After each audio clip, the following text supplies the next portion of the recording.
आज मैं पूरा दिन कॉपी करूंगा अपनी बहन को। तो चैलेंज शुरू होती मुझे समझ आ गया मैं गलत बंदी को कॉपी कर रहा हूँ, पर लेकिन कुछ देर इसको कॉपी करने के बाद अब इसमें मजा आ रहा था। पर लेकिन अब बंदी को समझ आ गया वो मेरे साथ क्या क्या कर सकती है, क्योंकि अब ये लेकर आ गई थी अपने नेल एक्सटेंशन और मैं इससे बेखबर कि मेरे को तो इसको कॉपी करना है। अब इसको कॉपी तो करना था ही, इसलिए मैं भी ये नेल पेंट लगवाने लग जाता हूँ। लेकिन तभी मेरे साथ इतनी बढ़िया चीज हुई कि अन्नी का नाखून ही टूट जाता है और अब मेरे को कॉपी करना था तो मैं अपना भी तोड़ लेता हूँ और ये तभी अपना लगा देती है और मैं तो भाग जाता हूँ यार। अब शाम को अन्नी रो रही थी क्योंकि उसको गोला नहीं मिला। अब मुझे उसे कॉपी करना था ही, इसलिए जैसे वो मेरे बाल खींचती है मैं भी बाल खींच देता हूँ। मुझे क्यों तोड़ा?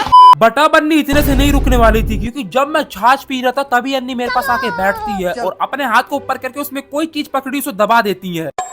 अब मेरा हाथ में छाछ थी और इसको कॉपी करना था ही, तो फिर बट प्रॉब्लम ये नहीं थी कि छाछ गिर गई, दिक्कत ये थी कि सोफे पे गिर गई और मम्मी सूतेंगी और तभी मुझे मम्मी डांटने लगती हैं। पर अन्नी को इससे भी नहीं मजा आया, फिर वो दोबारा आती है और मेरे सामने के नाचने लगती है और इसको कॉपी करना था तो मैं भी मम्मी के सामने नाचने लगता हूँ और बढ़िया सूझ जाता हूँ। भाई सब्सक्राइब कर दो मेरे रिवेंज के लिए।